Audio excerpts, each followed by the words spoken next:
Heyo, what's going on, everybody? It is episode number 205 of the Audible Farm Podcast, and this episode is brought to you by Couchtown Coffee. Couchtown Coffee is roasted right here in Iowa. It's my favorite coffee. I've got a French press full of Couchtown right next to me. Here, let me prove it to you. That's good coffee. I'll tell you what, if you drink coffee, which pretty much everyone drinks coffee, it's just the way it works. Every morning, pretty much everyone drinks coffee. You brew coffee at your house? Well, guess what? This works in every coffee pot ever. It's just regular coffee. You just have to grind it and brew it, and it's amazing. It's roasted right here in Iowa. It's going to be some of the freshest coffee you've ever had. Just make an order at couchtowncoffee.com. Find a coffee you like. Let them know Audible Farm sent you, and they'll give you 20% off. It's that easy. Thanks, Couchtown. This week, I am sitting down and talking with Michael Duede. Michael has been on the podcast before, and we sit down and talk about some music that he had coming out. He gave me a little pre-listen to his most recent releases, and it's stuff that hasn't quite come out yet, but I got to sit in and listen down to some of the awesome stuff. The new album is very interesting. It's mostly instrumental. There's a little bit of singing. He drew inspiration from everywhere. We talk about all of that in the upcoming podcast. We talk about lots of stuff. I honestly really, really dug the new album. There's singles available on Bandcamp. Like I said, we get into all that in the upcoming album. We get into like what gave him ideas for certain songs and things that he was trying out and his frame of mind going into this and where he drew inspiration from and all sorts of things. This is just such a fun concept for an album. Like I said, it's mostly instrumental, but I really dig that kind of music. So this is right up my alley, and it's jazzy. And it's funky and fun. I mean, he even used a toy piano and modified it and did stuff. He talks about modifying all sorts of fun stuff and adding it into this album. I don't know. You're just going to have to listen to this one and enjoy it with me because I had such a blast sitting down talking with Michael. We converse online rarely. He's been on the podcast before, but, it's just one of those things. He's one of those fun people I met through the podcast. And when we do get to sit down and talk, it's just such a fun time. So had a blast sitting down talking with him. I hope you guys enjoyed this as much as I did. It is episode 205 with Michael Duede. It's the Audible Farm Podcast with your host, Peter Stockdale.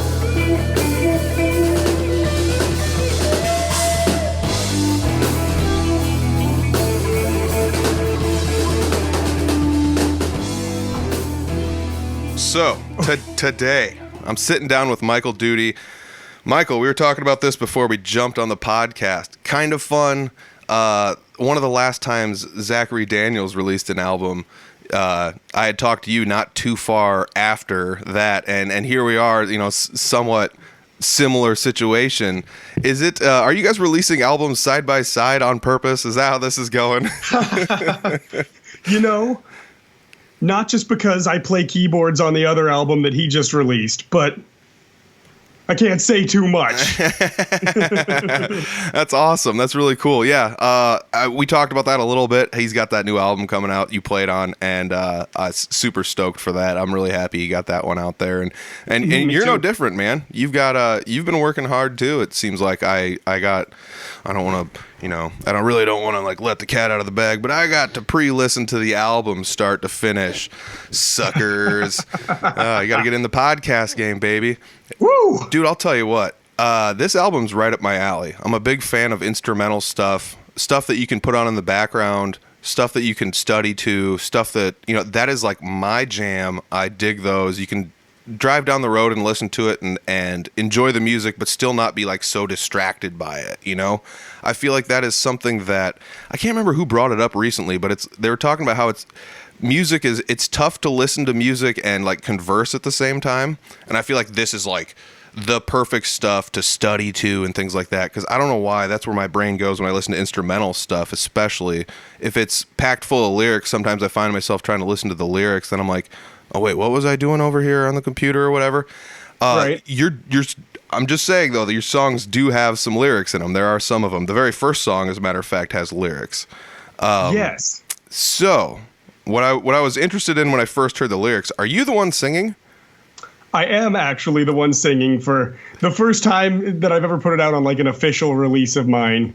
I know the last time I was on here, I actually talked about the fact that I was like, I have some stuff in the works that I might do a couple, like, I might sing some of the parts for. And yeah, I ended up doing it for just 2 songs on the album. But still, that's more than I'm used to.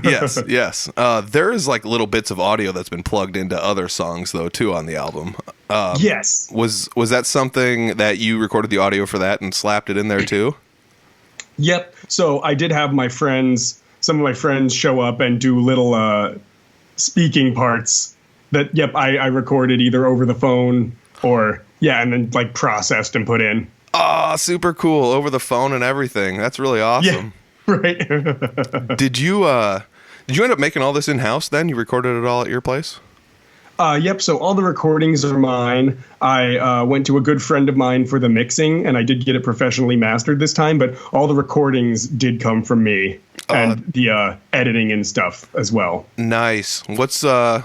I feel like this is something it's probably a touchy subject to some people, but the importance of sending it off to have another set of ears listen to it. Yes? No? Yeah. The thing for me is like it's always been. I wanted to be like, I did all this. Like, here's my skill set. I can do all this. But I was like, this one, I want this to be really special. And I knew a really excellent mix engineer, and he gave me the name of a very excellent mastering engineer. And I was like, I really want to give this that shine because, like, I can do it acceptably, but it doesn't like. I don't think it works as cohesively. I don't have anything against doing it personally, but I was like, for this one, I want this to really polish up and kind of like do some things maybe that I wouldn't even think about doing, Yeah. Oh, 100%. I feel like that's kind of like when it's like, I can make food, but when you go out to one of those places where they start really fancying stuff up, not quite like, what do they call that?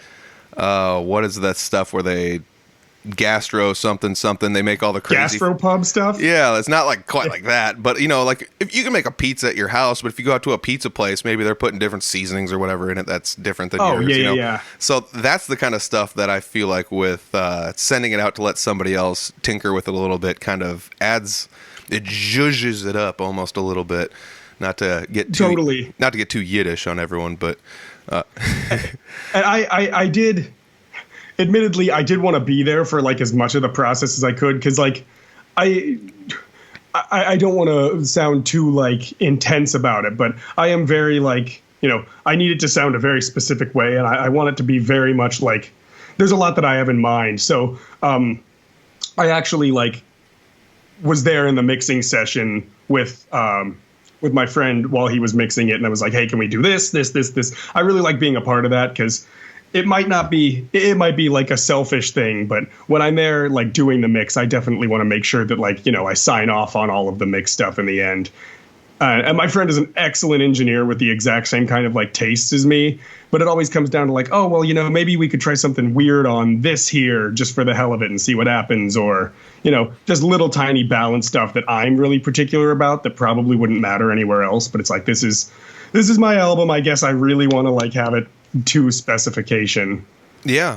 I mean, you bring up a good point, though, because you could send it off to somebody that's great at mixing, great at mastering, whatever it might be. But then if the situation is like you just send it off without any instructions, they could come back with something that wasn't what you thought you were going to get, Go back to the pizza analogy. It's like, man, I could really go for a pizza. So you go in and order a pizza, and then the person comes back with like, like scrambled eggs and oyster pizza or something, and you're just like, this isn't what I wanted. And they're like, well, you just said pizza, Yeah, exactly. So you can at least go in and coach them and be like, let's maybe not put any oysters on this one or whatever, Definitely. And like, when it comes down to like making my own solo stuff, I just feel like I really want to make sure that it's something that I love start to finish. So I really just like being there to make sure that like this really clicks the boxes that I'm trying to click it on. Yeah, definitely. And I mean, there's so many of us that probably just sit there and think like, oh, somebody's mixing this. They're just sitting at a computer for like 20 minutes, twisting a couple knobs, and then it sounds good. And it's like, it's not that easy. You know, sometimes people will put hours into mixing like one song or two songs, and then they'll use that as a template for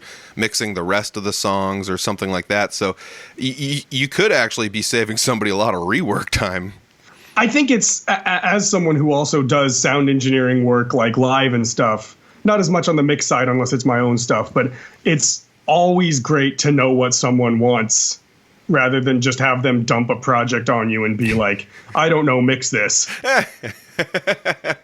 I mean, does that come from experience, or was that just doing some, like you said, like mixing on your own, doing live stuff and things like that, doing sorts of audio engineering? Is that something on your end that you know just from experience that you know what you want, or did it take some time putting out different singles and albums to kind of finally be like, all right, I think I know what I want for this next one?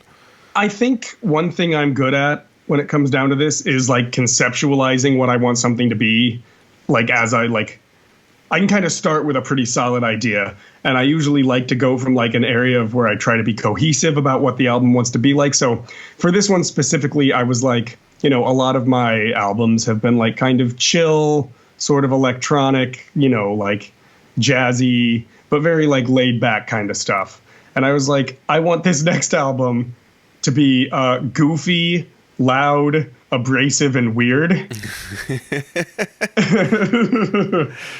I mean, I see what you're coming from here. So, like, I was telling you before, like, I kind of wrote some notes on some of the songs, and I was initially thinking, like, let's go song by song and review the whole thing. And then I was like, that's not quite what this is for. And sometimes that works better in a written format. But you pop the album on, and it's full of noise right at the beginning. The first thing I heard, and I thought to myself, was like, is this a Frank Zappa album? Because I mean, it's like, it's out of control, but it's controlled chaos at the same time. I don't know. Just go listen to some old Frank Zappa stuff. If nobody's listened to it, it's pretty wild. It's the guy put out 4,000 albums or something, and they all sound really, really wild. But yeah, like I said, it's controlled chaos, and I absolutely love it. And then the singing comes in on the first song, and I love it too. It's one of those things where we were kind of talking about it. This album almost feels like it's conceptualized. The beginning leads all the way to the end in a fashion, and the end ties it all up in a nice little bow. So I do feel the jazz influence coming in. Like I said at the beginning, it was just like, Frank Zappa, here we go, you know. And I mean, that's wild. Do you have a lot of ties to jazz then? Is that if you could prefer to play one genre, would that be the thing you would want to play? Jazz fusion specifically is like my most favorite genre right about now, and it has been for actually quite a long time. I really like the hectic, like I have a simple caveman brain, I think, and it's just like I like things that go fast. I want things to go fast. And so I think fusion... You said you got a simple caveman mind, but you're like, I like the most complex music around. I don't even know if it's the complexity. It's just like, this is going fast. Lots of stuff is happening. I'm impressed. So I think like the fusion really draws me in because it's just like a lot of things are going on, and I'm just blindsided by all of it. And I was listening to a band specifically that was doing a lot of like free jazzy stuff in their songs as well, which is kind of where I drew the idea to have like these like noisy bits of stuff. Particularly in the beginning, I was like, I'm just going to like punch you in the face with like a solid just wall of things going on, and then just hard cut into the actual song. Yeah. Just abrupt and messy. And I was having fun with it. Yeah, I mean, I do really enjoy the concept of how it all starts. It grabs your attention really quick, and then it's almost like reverse cymbal crash, boom, you're into it. Here's the singing. We're going to slow it down a little bit, and just the songs all seem to flow really well into one another, almost like like Pink Floyd-y kind of thing, where it's like, did that song end yet? Like, I'm on the next song. Like, holy cow, I'm already here. That's funny too, because we were talking about it last time when I came on as well, where I was like, you know, I really want to do something where they kind of like, you can't tell where one song starts and ends. And that was a real concerted effort I made this time around, was to have like actual like seamless transitions between a lot of the tunes, just so it kind of like does blur the line of what song is what. So when that makes me think, like, it's probably not as easy to do that as people might think, because I'm assuming you didn't record this all one take, start to finish or whatever. Yeah. So you have to figure out a way with each track to have something slapped onto the end of it and then run into the beginning of the next one, or like end it in a key that just leans right into the next song or something, which might not be as easy as people think. Because I mean, even if you wanted to just put like a little transitionary sound in between song A and song B, you still have to slap it in there and overlap both of them and then find the perfect spot in the middle to clip it for like one track to the next, which wouldn't be easy, I wouldn't imagine. It's definitely a lot more effort than it kind of like seems at the outset.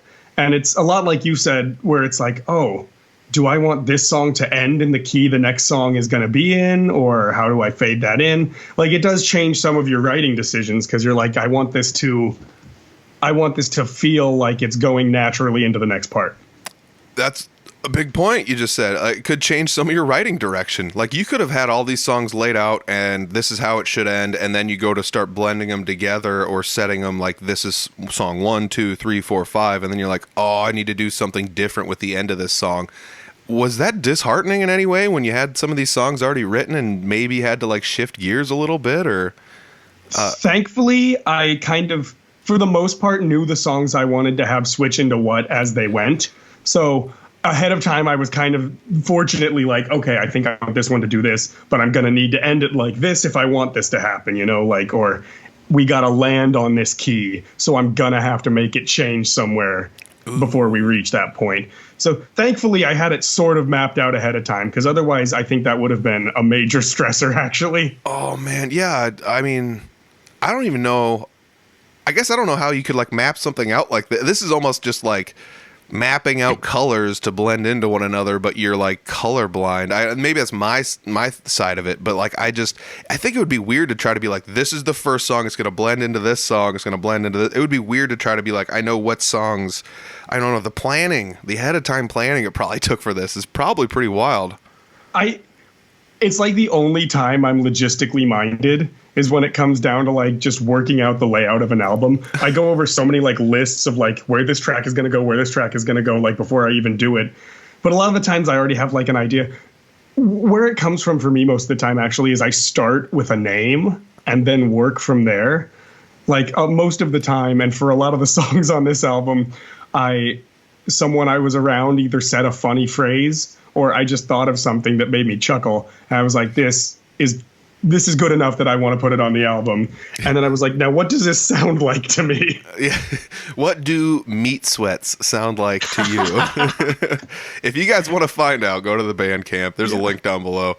He actually, you know, there are a lot of songs on here that have kind of goofy names on them, like Sneezing So Hard a Piece of Your Brain Comes Out was one of the titles to one of them, which actually, as weird as the song title is, I really enjoyed that song. Thank you. I mean, it has like this video game-ish kind of feel to it, but it doesn't stay there the whole time, which is something else I found in a lot of your songs. They will lean into one direction and then they'll kind of shift out of it into something else and then kind of shift back into something else. So so like we said, the first song starts out kind of Frank Zappa-y, and then it kind of slows down into like almost like I don't know what you want to call it, like a bubbly kind of a sound, but it's singing and stuff like that, and it kind of blends into the next song, which I said has kind of a video game feel, which it's like, how do you mix Frank Zappa to like somebody singing some like bubbly-ish stuff to video game? Like, it's so weird to think like that's all in the first two songs here, you know? So how does your brain think of this stuff? I guess like would be like, is it just experimentation, or you're just bored and you plunk out some noise and you're like, that sounds good, I'm going to keep it for later, let's see what else it blends into or something? Like, how do you build these songs that seem so different from start to finish? I've always liked the idea of like, or I've always been more afraid, I guess, of getting stale with stuff. So I've always liked to have songs that have some kind of like thing that changes up in them, or thing that goes some kind of direction. Even in my earlier stuff, I really like having things that like change and move around as they go. So I've always liked that. I think it just helps keep attention going and lets me try a bunch of other stuff without falling into just adding stuff over the same thing over and over and over again. But a lot of this album in particular, I made a specific effort to be like, I want to make these like jarring and strange. I really wanted it to just be like, I wanted to go full like myself on this album. This album is like a very, just the kind of thing that would make me laugh personally. And I was like, I'm going to just be weird. I'm just going to do whatever the hell comes into my mind. Like, if it's jarring, cool, that'll be funny. So for a lot of this, I was like, this part sounds good. Now, what do I do to just completely left turn this? Just to be like, I want to mess with it. I want to get just strange. I just want to see if it'll work, you know? So a lot of the time I was like, this sounds cool, but now I need to totally like drive it in another direction. I mean, it's crazy because you said you want to make these kind of sound like abrasive or just jarring or just like, you're just like, whoa, what the heck is going on here? And it's so weird that you say that, but maybe it's me being a musician, but like me listening to the album start to finish, like I said at the onset of this, I really enjoyed the album. And it's like, it wasn't so jarring and weird that I was just like, what the heck is going on here? It's not like it's not like you went so Frank Zappa that you're playing that one bicycle song he had. Do you remember that? Yeah. Where he's like honking into like he's bowing the spokes. You're not going that weird with it. Yeah. But and I'm totally not about like, just making like noisy music to like make people angry or to like get a reaction. I don't want it to sound bad, but I definitely wanted to see if I could make an authentically weird album that was still enjoyable to listen to. So it's definitely not like a this album sucks and you think it sucks too kind of thing. I do want you to like it, but I wanted to see if I could get real weird with it too. That's really enjoyable. I honestly, like I said, this is right up my alley. When I went back to college, I really I was always into like instrumental music, but like the more I studied, the more I realized like if I'm doing complex things with my brain, I need songs in the background to kind of like coach me towards doing what I'm doing. And this, like, I feel like this album is one that I could just throw right in the mix and I would be okay with it. Cause it's, I don't know. It's so weird that you're just like, it's gotta be jarring, but like, for some reason I'm just like, I really like this album. How long did it take you start to finish to make this whole album, I guess? Like, were these song ideas that you kind of had on the back burner for years and you were saving them, or were some of the riffs ones that you were saving, or what are we going on here? So the album actually finished last November, and I've had the tracks, like the album tracks, done for a long time. So it took about a year to actually, like, from where I said I want to make a new project to where it was actually the tracks were done, took about a year, which is, I think, kind of average cycle for me. But there was a lot of stuff on the album that are like bits of detritus from other demos I wrote, or like things I had. Like, for example, that riff, the intro riff on sneezing so hard a little piece of your brain comes out, is one I've held on to for a long time. Like, I've actually had like the skeleton of that song for a very long time. And I was just like, what do I do with this? I like this first part, don't know where to go anywhere else. So for that one, I was like, I need to overhaul this in some kind of way. And thankfully, I had that skeleton sitting around of all the pieces and where I wanted them. So I had to like kind of rearrange and add some stuff and throw things that I just come up with in the mix and see if they fit quite as well. How do you choose? Like, I guess if this is me being a novice songwriter, and by novice, I mean I'm horrible at it. I love the facial expression. But yeah, seriously, like, if I had the skeleton to a song and it was like, this is pretty good, I'd probably just be like, screw it. Just slap some extra crap in there, put it on the album. It's just a filler song. Like, that's where my brain would go. How do you keep this song and just be like, I'm saving this for when I have the right stuff? I guess I'm very like self-critical about it. And since I don't have like a deadline or anyone else, I'm really like, I'm not in another band. It's all on my time. So no one's going to be mad, or nothing's going to be like weird, or no one's going to not pay me anything if I don't get it out in a certain amount of time. So if I make a piece of music and I'm like, well, half of this is good, but I don't know if I feel this other stuff, but I also don't know if I feel anything that I could make work better in this right now, I'm just like, yep, put it on the next album if I think is something good to do with it. Yeah. So I do have kind of a backlog of stuff where I'm like, oh, well, this was cool, but I just didn't make this work, or I don't like this song as much as I used to, that I will sometimes just pick little pieces out of and try to rearrange in a new setting and see if I like it more. Is it ever disheartening to shelf one of those songs where you're like, I feel like this is good, or do you in the back of your mind know that like someday later I will pull this back out and look at it and it'll be okay? Maybe in the beginning, I don't quite remember, but nowadays I like know how I work with songwriting so well that I'm like, this is going to come back sometime and I'm going to like it when I do. I just got to give it some time. So at this point now it's just kind of like, all right, this one's just getting a little temporary storage period and I'll come back to it some other time and it'll be good. So it's just very much like a part of the process now where it's like, this is cool, save it. This is cool, save it. These are cool, save them. Do something with them later. Do you ever have problems like going back and being like, what was that one thing? It kind of goes like this. And then you have to like go find it. And you're like, there's 40 songs in this folder from 1 month of like dinking around and I got to find the one part. Yes, totally. No, I had an old laptop actually that had like all of the stuff I did in college, all of the songs I wrote that I never did anything with, like a little bit out of college, like had like 4 years worth of music on it, and it died. And I just have been trying to find it again for a million years. I just got it back like a month ago and finally like plugged it in and got all my stuff back. But I was like, there's a whole treasure trove of things I could pick from, and I don't even remember half of them at this point. So now I'm like going through every single file I have being like, is this good? Is this good? Is this good? Is this good? Oh man. Yeah. I mean, there's one vote for back up your stuff. Seriously. Losing. I couldn't imagine like I said, not the best songwriter, but I couldn't imagine losing any of the riffs I have saved. And it's not like I have a bunch, but it's like, it would be disheartening, you know? It'd be yeah. I like imagine losing like all the artwork for all your past albums or something, like just something weird like that where it's like now I just have to go on Bandcamp and like right click save it off of there. Like that's such a not the way you want to go do it, you know? Oh yeah, like one of my friends, we did a little thing where we haven't released it yet, but I remixed one of his songs and he's going to remix one of mine. And he picked one off of my first ever EP that I did back in like sophomore year of college. And I was like, dude, I don't have the stems for that. That's on my laptop and it's gone. Oh no.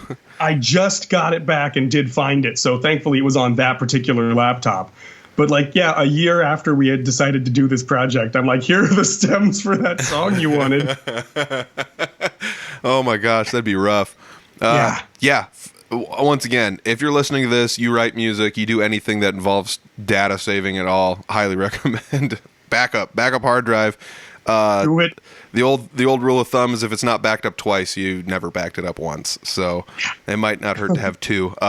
Case in point, I backed up all like episodes like 100 through like 180 are backed up on duplicate hard drives, and one of them actually crapped out on me, so I have them twice. It's not like I'll need any of the other stuff, but you never know. But yeah, exactly. One of them. It's good to have around. Yeah, you never know. So better safe than sorry. Oh man, I couldn't imagine having to go through all that stuff. Do you ever have you ever pulled anything up and you're like, how the heck did I write this? Like, what is going on here? Like, how do you ever pull something old up and you're like, I need to revamp this or recreate it in some capacity? I can't just plug the old stem, the old file with music on. I can't just plug that into the DAW now. I have to like redo it.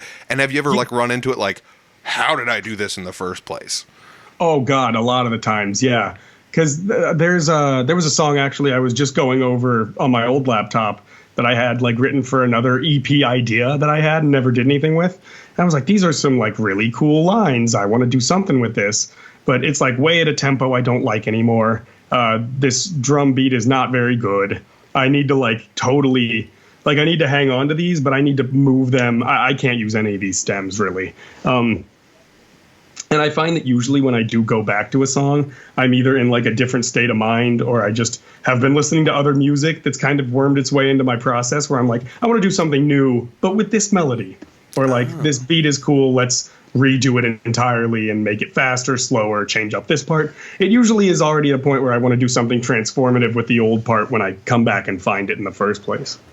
Yeah, it makes sense. I mean, you brought up you brought up something like I guess I didn't think about. You could have wrote something when you're in like a melancholy state, and then you bring it back when you're in like a happier mood, and you're like, I'm going to add this to it. It completely changes the complexion of what was going on in the first place. Yeah. It also doesn't help that a lot of my early stuff, while I thought I did a pretty good job writing them, are just like horribly recorded. It's like there's no way this is gonna sound like any good if I just take the stem and put it back in. Yeah. Like this has to be completely revamped. It's like clipping completely or something horrible, you know? Oh yeah. I mean, that's probably something else. Like having recorded and written stuff for so many years, you've probably like I guess like perfected the way you want to do some things in a fashion that makes it where like, oh, some of the stuff I was doing back in the day, I definitely wouldn't do it that way now. So we have to change it. Totally. Yeah. Oh man. But that's also part of the process too. You know, it's usually at a point where I'm like, I'd rather do something new with this anyhow. So it's just kind of like, cool, found that, get to use that again. Glad I remembered it. I mean, that's a good way to look at it too. Cause I mean, I guess if it was me, I'd probably be a little disheartened if I was like, I have to re-record this and I have to refigure it all out. And it's not going to have the same punch it did when I first wrote it, or you know, I'm not pulling the same emotions. And I'd probably just get disheartened and be like, well, I'm just doing something else. Screw it. You know, like it would be tough, I think. That's I get you. I think it just works for me because I'm like always dumpster diving through my own like demo folder. Dude, oh, that's so awesome. Just like take a bit of this, take a bit of this, take a bit of this. Oh, it's so fun. So we're going right back to the food thing. You're just a chef creating stuff with different ingredients you have laying around from your past. Yep. Cut open last night's trash and see if there's any banana peels that look ripe still. Oh, I love it. I absolutely love it. So last time we talked, you were talking about how you record these with different keyboards, different things like that. Are you still a multi-keyboard person, or have you switched to like, I've got one keyboard, I'm just using plugins now to get all the different sounds? It's gotten so much worse on my end. If you haven't listened to the first episode, you got to go back and listen to it. Let's double check what it was. It was episode number 130. Oh my gosh. Yeah. You've got more? Is that what you're saying? He's counting. I have at least 7 to 9 keyboards in my room right now. Nice. An accordion, a revamped toy piano that I bought from a thrift store and like, I guess repaired or like modified to play really fast. Oh, okay. I used that on the album actually. There's that there's some toy piano here and there, and that's a modified thrift store buy. No way. That is so cool. That's like, imagine somebody writing something. They're like, "Well, this solo I played with the Hello Kitty guitar from Walmart." You know, like I really love when like people take old crap and totally like make it work in some kind of way. So I was super thrilled, and when I saw this old toy piano sitting there, I was like, "Oh yeah, I gotta see if I can like do something with this." Even if it's like gutting the whole thing. I think that's one of my favorite things about jazz is it's like, here's the rules and here's the 9,000 ways we're going to break them. And it's still going to sound good. Case in point, I went and saw the Aristocrats not too long ago, and their drummer, Marco Miniman, every now and then would bust out Rubber Chickens. And they honked in different keys or different notes. So he would like, every now and then just like honk them up at the cymbal mics and then sit back down and start playing some more. And it's like, how does it, like, why? Like, this fits, but why does it fit? It's so fun because... And you know I don't mind it. I just love that kind of stuff about jazz where it's like, there's no rules. Toy piano, go for it, you know? You're gonna I almost don't want to because I want people to like listen to it and try and pick it out, but I kind of want to know what songs the toy piano's on and where it's hidden at because I want to try and pick it out. I'll tell you after the recording. Sounds perfect. Just to keep the secret. Yes. I really enjoy that like DIY aspect because I have nothing against using plugins, and in a lot of cases it's a lot easier and like it makes a lot more sense. And if you're making like professional, like good music, absolutely. But since I'm just like, you know, screwing around, making my own thing on my own free time, I don't care. Like, you know, I have a way I want it to sound. And if I want it to sound weird, I'll go for that. So I like doing a lot of the fun of it is like, yeah, I get to have this like little mini adventure where I get to revamp this old toy piano and see if I can make it work. Like that's part of the fun of making the album, is fixing up some old piece of crap gear and seeing if I can do anything cool with it. Like that's the experiment in itself. But the hardest thing at the very last part of the second to last song, where that music box part comes in, I bought a real music box, like, you know, windy thingy that you can like punch out your own music for. And I punched out all of the spots for it to play that melody and then recorded it. But it took me like probably like 7 hours of punching and repunching music box reels just to get it to be the right time and like harmony. I didn't even, dude, you're bending my brain here. So music box, yeah, makes sense. Changing the tape in it that it is, or the piece of metal that actually has punched out sections that is making the music, I guess doable, yes.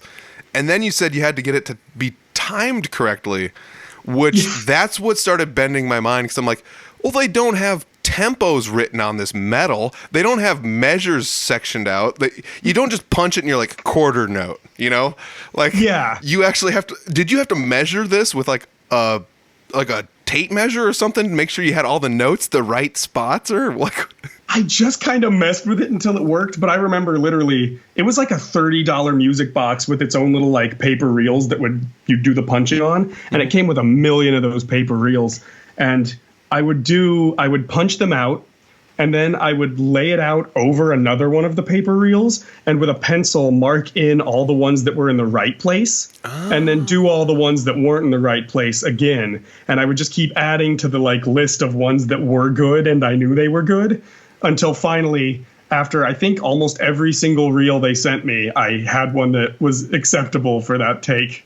Oh my gosh. That is absolutely mind-blowing. Like, the amount of work that just went into, like, that small portion of, like, one song just absolutely blows my mind. Like, you really, like, was that something you had in your mind? Like, I'm going to put this in here, or was it, I bought a music box with these tapes on them, and I'm just like, well, let's just dink around with them and see what happens, and then all of a sudden, wham, you threw it in a song. Like, was that something you were like, I need this part, Amazon, boom, let's go. Like, send this stuff to me.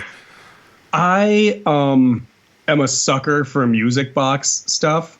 I listened to an old Björk album once that had a song that was entirely composed and then put through a music box. And I was like, this is like the prettiest thing I've ever heard. That's mind-blowing.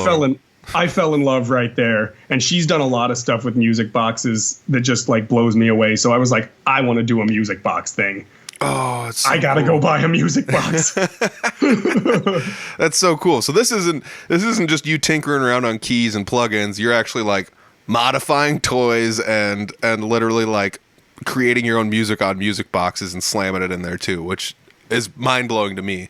I feel like I'd take the easy route out if I was you and just be like, I'm using plugins, just plug in a MIDI keyboard and just go with it. But I mean, hats off for the dedication for that. That's a fair way to go about it, too. There's not a right or wrong way. I just like half of the fun for me is just getting to like mess with things and just finding out if it works or not. Like, it's just it's a cool way to spend time, in my opinion, when I'm working on this kind of stuff. And I don't know. It doesn't even really like amount to that much. Like, I bet it would sound better if you used a not $20, probably 30-year-old toy piano on the album. But it's like a little personal piece that I remember now, where I'm like, oh yeah, I like had to like do a lot of work and like fix this thing up to make it do the thing I did. So it's just kind of like putting all that weird, unnecessary extra work into it is just kind of enjoyable to me when it comes down to this sort of stuff. Yeah, I mean, I could definitely see you have a passion for it, that's for sure. I know we had talked about this a little bit in the other episode we did, but multiple keyboards, getting multiple sounds, do you have this cataloged in your brain well enough where you're like, I want this type of tone to come out, I need that keyboard over there? You know, do you know in your brain what keyboards make what sounds you want them to make, or are the options endless enough where you're just kind of like, I don't know, put these two together and see what happens? Or it's a little of both. Like I don't know if I used it in an album on the last time. I don't think I had it when we talked last, actually, but I bought an old Fender Rhodes from a guy, and which has been like one of my dream keyboards for ever since I like played piano. And I was like, well, this is a Fender Rhodes. It's going to sound probably a couple of ways and not many other ways than that. So like that, I'm like, I really just need a Rhodes sound. It's going to do that for me. That's what I want. When it comes to like the synthesizer parts on the album, so many of those were just on the fly. Like, let me just pull it over here, actually. I have this MS-20 Mini here. Oh, which yeah, we're going to come right back to this. If you're watching on Patreon, check that baby out. I have comments. Oh, yeah. But it's got all these, you can't save your presets. It's how the knobs you've twisted go. And if you forget what one of your presets was or something you liked and you twisted some knobs, you might not ever get back to it. So for a lot of that, I was just like, I want a cool synth sound. Twist, twist, twist, twist, twist, twist. And I would just keep messing with it till I got something where I was like, this will really work for me. Yeah, so for people not watching on Patreon, what he just pulled up was basically like a keyboard. Imagine like a laptop where like it has, instead of a screen, it has knobs and buttons and places to plug things in and plug them into other places. I was going to get into this because like we're talking like those old signal processors that some people use to make like that old school like DJ type music. It's coming back. It's really popular in keyboards and kind of always has been, where you can do all sorts of goofy stuff with it. I don't know what half of those plugins and half of those knobs do. And when I see people playing with those and they've got jumper cables that are, it looks like a pile of spaghetti, but they know exactly where every jumper cable goes, it blows my mind. How does that not intimidate you? Oh, no, I'm completely scared. I'm shaking in my boots. I don't know half of the things this thing can do, and most of it is just trial and error for me. I've watched a few tutorials, but like it's hard to get all that info to stick, especially because a lot of the patching you do can like override other parts of the patching you can do if you're not careful. So it's like, I don't really know what's happening. I'm just going to smack it around, change these knobs, see what I can do. Hopefully it comes up after a while with something I'm comfortable with or a sound that I like. I know enough about like some of the, like I can work the filters, I can work the portamento and stuff. That I'm comfortable enough with general synthesizers to do. But a lot of it is way beyond what I'm even still capable of being like, of understanding, Yeah. I mean, I think that's the most mind-blowing part about all that stuff is the thing a lot of us forget is like, I bet, 90% of the people listen to this play guitar, and probably 8% play the drums or bass, and then there's like that little tiny percent that plays keyboards or sings or does something else. The keyboardists, like guitarists, have a lot of stuff they can do with their guitars. All these effects pedals, all these doodads and diddly wops or whatever you want to call them. Keyboardists, you guys are on another level. You guys can do... you can, this song has trumpet noises, like this song has anything. But then with the keyboard that you just picked up, it's like literally you can program those noises yourself into it. They're not presets where you just click the trumpet button and play trumpet. Like you could probably pull a trumpet noise out of there if you wanted to, but you'd have to know how to twist all the knobs to get it to come out. Yeah. Which is the most mind-blowing part for me. Like, how? I agree, honestly. How is my question too? I mean, I do love the tone you're pulling out though. Like I said, it goes from like, regular piano type stuff to video game sounds to, even in the third song, I had a note here that says, Daft Punk-ish tone on intro. And then it shifts into jazz with noise influence. Like those were like the notes I wrote down for like the third song. And I'm like, for some reason, my brain went to Daft Punk, which if you go listen to old Daft Punk, I feel like the tone is similar to that, but it's not just like a regular keyboard tone, So I know you said you have these cataloged in your brain, but how do you? I guess I just haven't used the keyboard enough. Maybe that's what it is, or I haven't listened to enough keyboard music to be like, that's this keyboard tone, that's this keyboard tone, or what.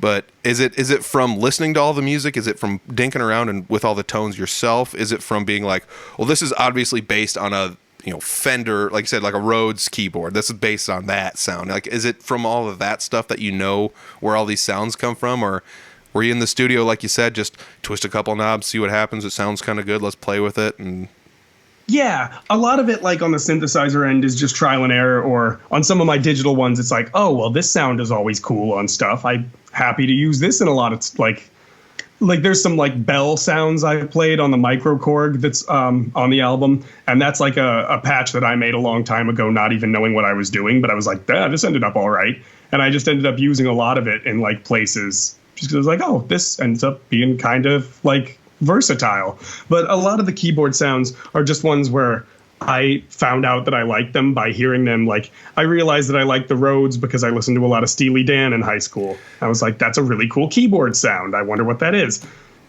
So all that stuff is just kind of like me either having played it or hearing stuff. Like the MS-20 is like a very like gritty synthesizer, and I know that just because I've had enough time messing with it to know that it just likes this growly kind of tone most of the time. So it's a lot of listening and finding out what tones I like from other keyboards, and a lot of also like on the synthesizer end, just messing with things and seeing how it just kind of how it kind of tends to be, I suppose. All right, so I feel like we peeled a layer of the onion here when you said that you listened to a lot of Steely Dan in high school, while the rest of us were listening to you know, your Blink 182s and that stuff. I was almost to say that crap, but I love that stuff. That was my jam growing up and stuff. Oh, absolutely. But still, like, there weren't too many high school kids that were just like, man, Steely Dan halls, you know, like, so you're definitely one of very few. But I still remember, like, Steely Dan is one of those bands where, like, if you're not a Steely Dan fan and you go play Steely Dan songs for people, they're gonna be like, oh, I heard this song. Oh, I've heard this song. And there's like 10 Steely Dan songs that people are like, oh, I know this song, you know? Yeah, for sure. They're one of the secret good ones. I feel like they're one of those bands that was jazzy enough to be jazzy, but still not jazzy enough to be mainstream. They like towed the line just well enough where, you know, the chords walk a little weird from one to the next. It's not just like C, you know, whatever, G, C, D, the whole song or whatever, you know? The thing about them, is it's so like deceptive, because when I was in high school, I was like, oh yeah, this sounds cool. This has got to be real easy to play, right? And then I got a book of it, and it's like, wait a minute. This sounds not too bad.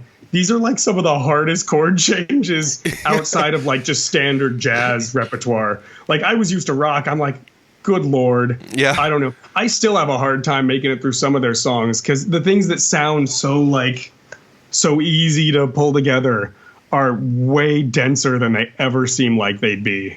Yeah, it's deceptive for sure. Absolutely. I bet there's some of that going on this album. Do you draw some inspiration from Steely Dan, like liking them from a young age, and do you think that was one of your big pushes, or what kind of got you into the jazz side of things? Yeah, I guess, like, because like I said, if you're popping on MTV, it's pretty much just like, oops, I did it again, you know, some Eminem songs or whatever, you know, whatever time span you grew up listening to MTV or whatever it happens to be. But there wasn't a whole lot of like jazz going on the pop culture side of things. Well, yeah, so it's interesting. I think a lot of the modern stuff I listened to growing up got me retroactively into that. A lot of it was like sampling in hip hop songs. I specifically remember in middle school, or not even middle school, no, little past, I think in high school, there was a video called Every Kanye Sample Ever. And at that time, I think it was Every Kanye Sample Ever. But I was like, wow, that's so cool. I'm going to go check that out. And I specifically remember them playing the sample of Kid Charlemagne, the Steely Dan song, in a Kanye song in Champion.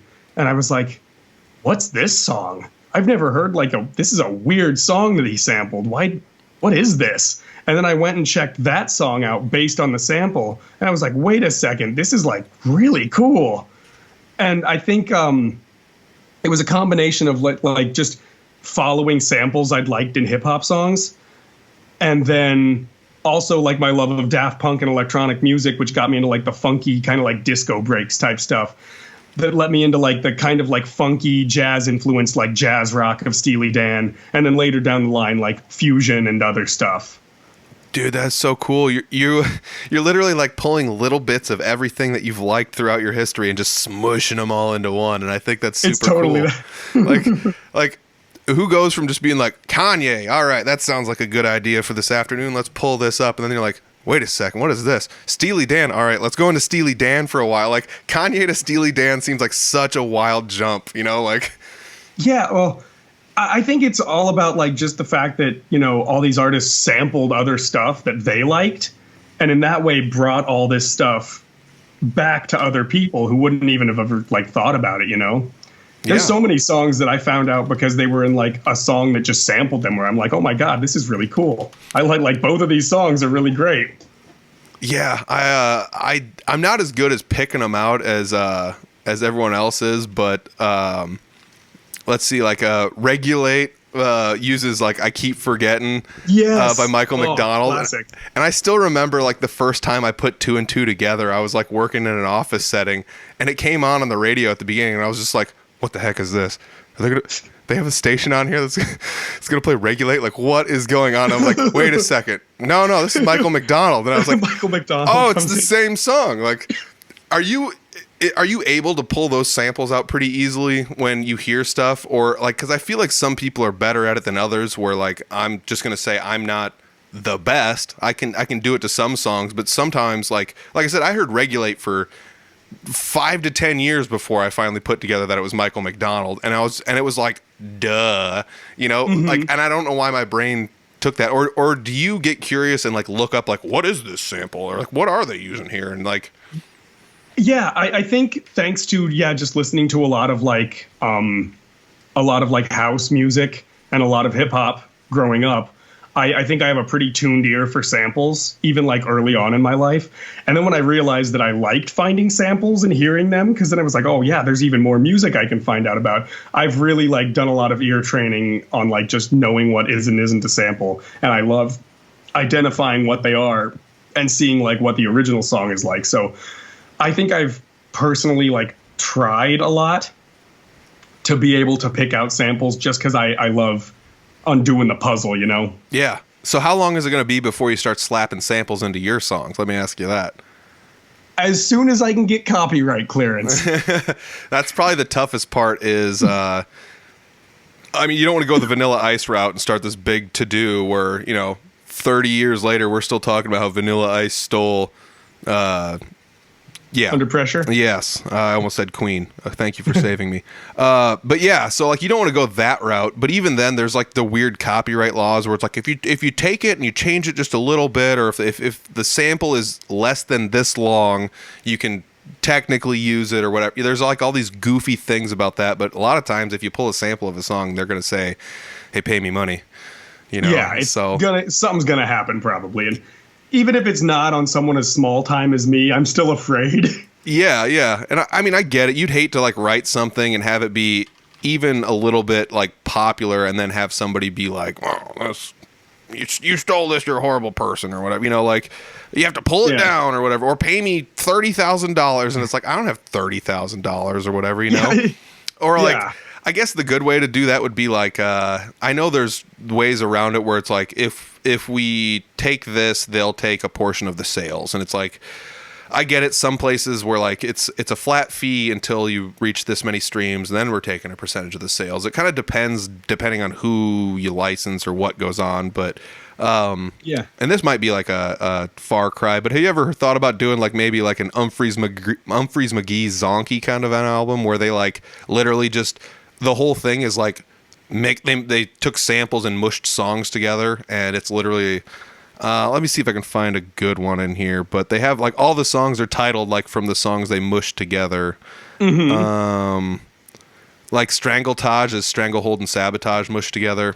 Yeah. You know, so like I think this was their idea for this album was like, well, instead of paying royalties on every album and giving a portion of our sales to every, you know, whatever, they just put them all on one album. And we're like, here, you guys fight over this. There's 50 artists in here. You can fight over the proceeds. Right. I don't know, man. If I could ever get away with it, it'd be a lot of fun. Yeah. And I'd love to use like little samples of things. And I've been in bands that have like put them in there. And, you know, small enough band, nobody's going to care. But like I always think to myself, what happens when somebody finds out and they're going to yell at you? Then you're going to have an album without song 4, you know, and it's always the little fear in the back of your head. Yeah. And is that me being like, I'm so cool, someone's gonna, you know, find out that I don't know, but dude, I like I said, this morning I put the album on, got a little preview of the whole thing, blown away. I love it. What was the inspiration going into this song? I know COVID was definitely kind of tough for a lot of us. I know you were no different. We were all trying to kind of find our way and figure out what we were doing musically, and this came out of it. Do you think that was worth it all in the end to come to this spot to be like, all right, the album's coming out, it's finished, it's all done? Do you think it's like a collective sigh of relief, like it all finally came back and worked out? I am very glad that it did go the way it did. I wouldn't put us through COVID all again for it. Oh my gosh, no way. It was tough for everyone for different reasons. It was so rough. I think even because I put out Restrict, the album before this in 2020, when it was in the middle, like we were still like unsure what was going on. So I feel like even that album was more like my, hey, this is what I did over quarantine kind of thing. So yeah. I could see I feel like I was already sort of free from that by the time I was starting to work on this one. And I was just like, I did my thing about being in quarantine. I did my thing then. I'm just going to do whatever I feel like on this one, and we're just going to see how it plays out. So I was already feeling kind of relaxed about that at the time. Nice. That kind of like, I guess, unfettered, I bet, a lot of emotions that were probably backlogged, where you were just like, you didn't have to worry about, I don't want to say like depressing anyone or like getting out any of those sad emotions that might have been locked away, hidden inside you somewhere, you know? Because I mean, everyone had a tough time during. I don't know one person that was just like, COVID was amazing. You know, like there were a few people that were like, I worked on myself and did good, and it's like, well, that's good, but you know, it was tough, dude. It was super tough, and I feel like this. Now that you explained it the way you did, I feel like it makes a lot more sense that this album came out. I don't want to say as goofy as it did, but it just came out. It feels like you were having a lot of fun making it.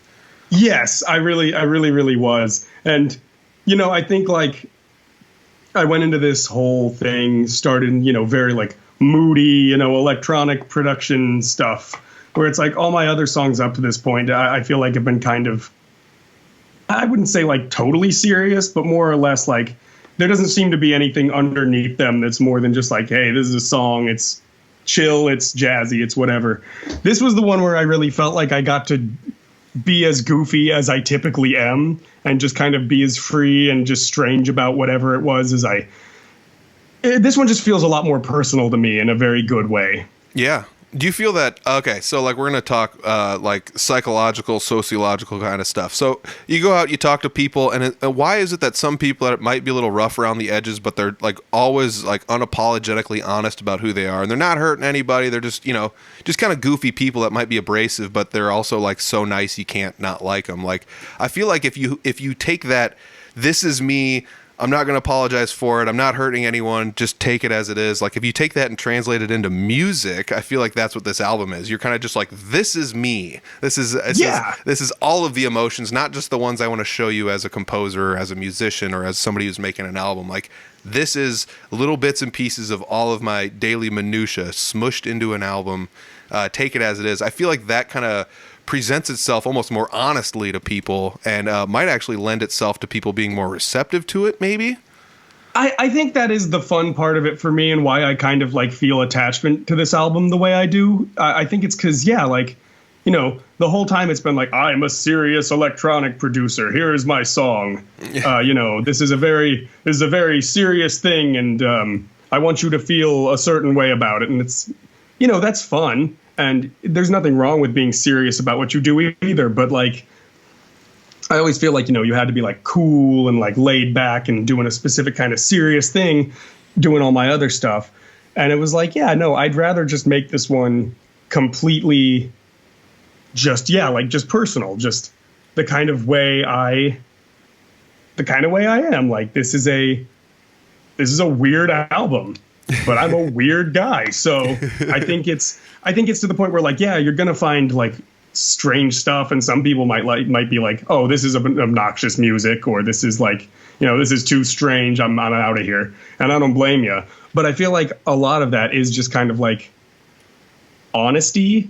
And I think that does, people can tell when you're being like legitimate. 100%. Yeah. it's so weird because like I guess up in my area there's singer songwriters, and some of them are so unapologetically honest with the stories they tell, where it's like you admire the honesty, and I feel like this is the equivalent of that, except you're, instead of singer songwriter, you're songwriter now. So you're using all of your tools in your toolbox to write the songs instead of just, you know, like you said, you could just write an album, like you said, and this is just super serious. This is the way it is. I'm trying to recreate Daft Punk here. Take me seriously. I'm going to be the next big thing. But you can also kind of go, I'm just going to breathe for a second. Here's a story. This is what's going on in my mind at the moment. And I feel like that honesty translates very well with music. And I feel like it comes out in this newest album too. It's unfortunate you guys can't quite listen to it yet, but it is coming out. Soon, very soon. Yes. However, I will say though, also, like I said, you can't quite listen to it yet. There's 3 singles on Bandcamp. Yes. All right. So go pop those singles on Bandcamp. The link's down below. You know, I really, really dug this album. It was one of those things too, but like the album ended and I was like, it's over already? And it's like an hour-long album. Isn't it? Thank you, man. I think it's 45. Yeah, it was close to an hour, I remember. But yeah, I was just like, oh man, that's really wild. So I dig the album. I really do like it. I feel like, I don't know. I feel like there's not a lot of this kind of music being made on the independent scene. Am I just not aware of it or what? Man, I don't know, actually. I can't imagine I'm the only one doing it. I just don't know a lot about the scene anymore. Like, you know, mostly I've just been holed up in my room making music, so my finger's not really on the pulse anymore. I got to imagine someone is, though. Yeah, I mean, there's not... let's just say, like, in Iowa, this is not a common kind of an album for somebody to be making, you know? There's so many people that are like, I wrote the heaviest metal album, you know, and I'm going to go play it at the bar, and we're going to yell at people, and they're going to get drunk and, you know, drink Jack and what... You know, there's all those different things. I wrote the punkiest punk album, and there's going to be people with mohawks and colored hairs and fishnets coming in here, and you can go down all the different things, but, like, this is an album that's just, like, I wrote the crunchiest jazz album. Like, I don't, like, how do you describe this to people, you know? Is this, let me ask you this, is this something you're going to go play live somewhere? Is it possible to recreate this live in some fashion? I have plans to do that. I don't have anything set in stone yet, but I do have plans.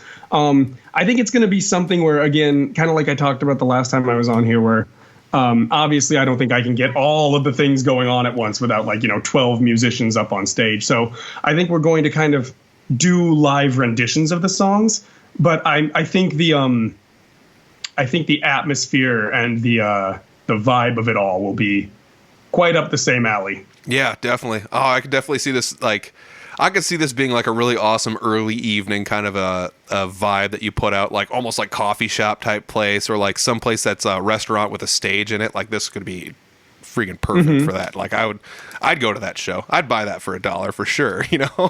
Thank you. Oh my gosh, I love it. We're about an hour into this interview. Let me double check my notes here. The album's mostly instrumental. There are some singing parts, and Michael did the singing parts. So check that out. We talked about the inspiration and where some of this came from. I also have, are you going to play this live, as a question I wrote down, and we just covered that.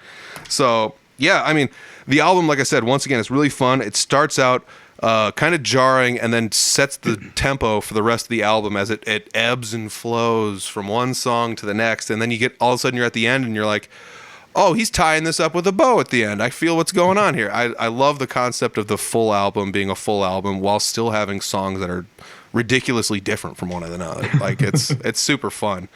Is there anything about the album I haven't covered that you want to talk about, like special stuff that happened or anything?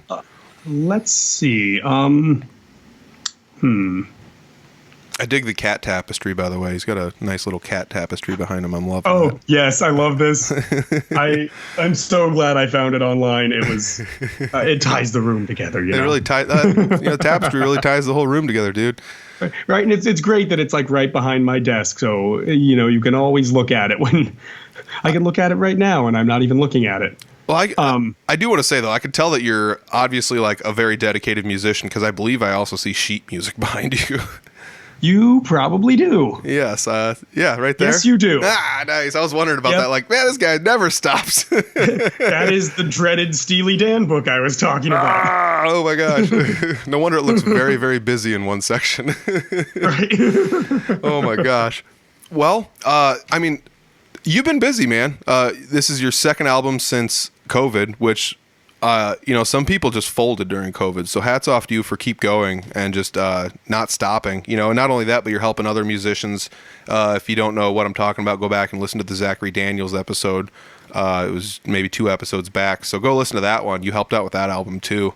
What was that like, teaming back up with him? That was good. That was strangely the most COVID feeling recording session of them all, because I did all of those recordings at home, actually. Oh, yeah. 2 hours away. So you record and you just send them over the internet, the new school style. Yep.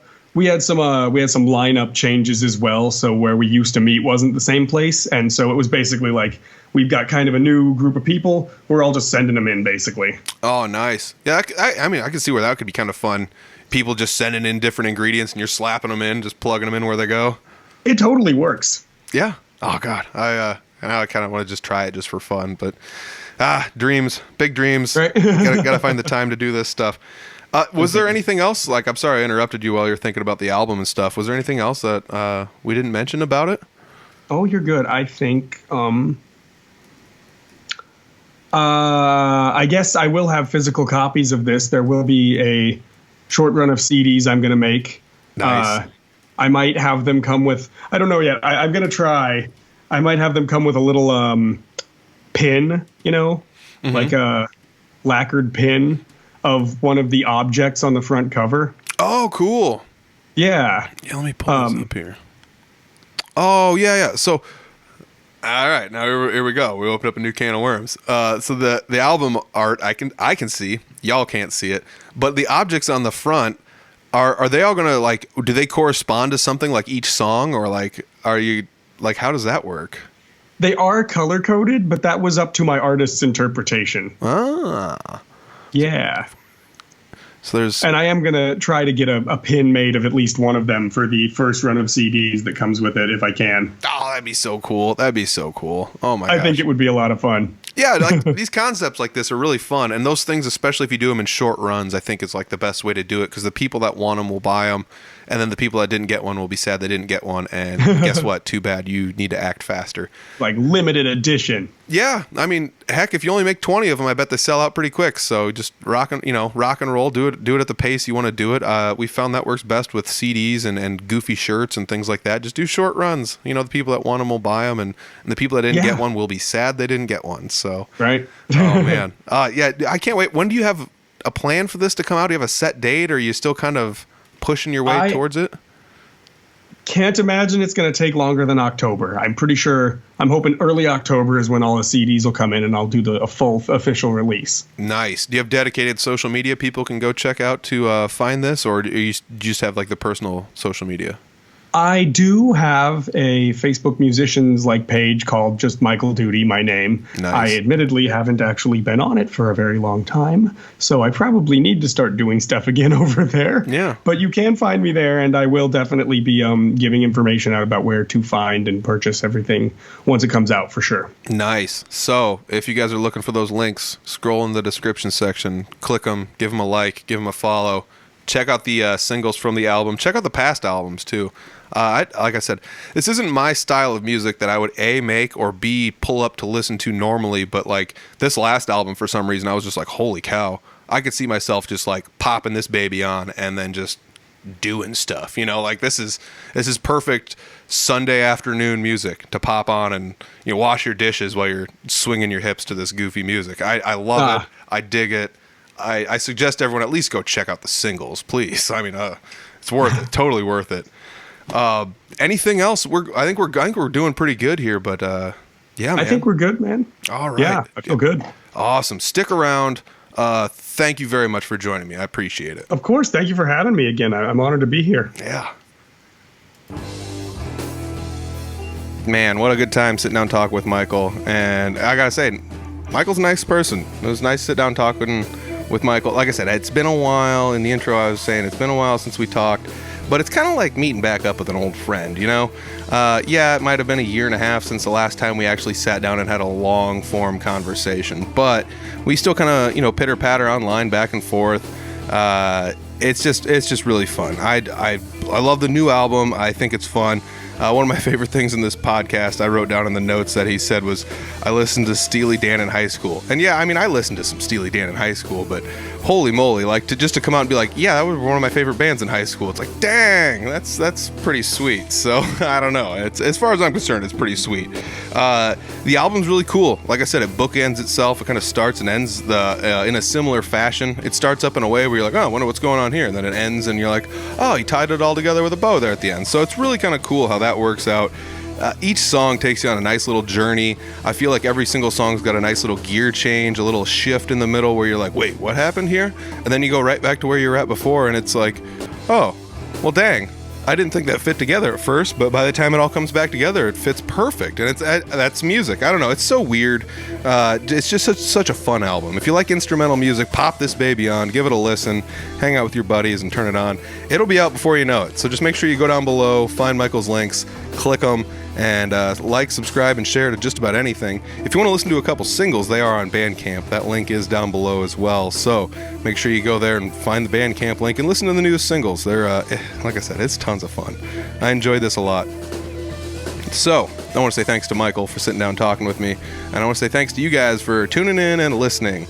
And if you're looking for more links, there are Audible Farm links down below. Audible Farm links will take you to audiblefarm.com. That's the big one. That has links to pretty much everything. So you can go to audiblefarm.com, find links to the Facebook, the Instagram, the YouTube, which you can subscribe and never miss another video or any content ever again. There's also links to Patreon. There's links to the online shop. The online shop, we just got hoodies back in. I'm already selling low on a couple sizes. So if you want one, you just better come pick it up. I mean, it's weird. You know, the whole thing's weird. You end up with people that say they want one and then they ghost you for months. And that's just that's how it works. I've unfortunately done that to people too, and I've missed out on shirt opportunities that I really didn't want to miss out on. So I guess I learned that way. It's unfortunate. But hey, if you're looking for a hoodie, check them out. We got them online. Otherwise, if you know me personally, find me at a show. I play shows with Jesse Wilson and Three Finger Betty and Clint Riedel. I'm playing shows with all of them in the upcoming months. So check them out live. Hit me up. Say you're coming to a show. I'll bring you a hoodie. So it's that simple. We can avoid some shipping and fees and all that other good stuff. Otherwise, there's t-shirts on there. There's t-shirts available. And stickers, and yes, indeed, there are keychains online available as well. So if you're looking for an Audible Farm keychain, I've been telling everybody it increases horsepower, but I can't guarantee that. So take that recommendation with a pinch of salt. But the keychains look good, I'll tell you that much. Anyways, yeah, all the goodies can be found at Audible Farm. Make sure you follow, like, subscribe, and share the podcast. Let me know what you thought of this episode. Go tell Michael what you think of the new album. It's such a fun thing. This is a fun way to network with people, and I'm glad you guys are all tuning in each and every week to listen to these. And if you're a first-time listener, go back and find some old episodes. If this is your first time listening to Michael and you're thinking to yourself, well, that was really fun. I wish there was more of these. Well, guess what? There's an episode with Michael back in the day. So go check it out. I mean, there's another episode with Michael.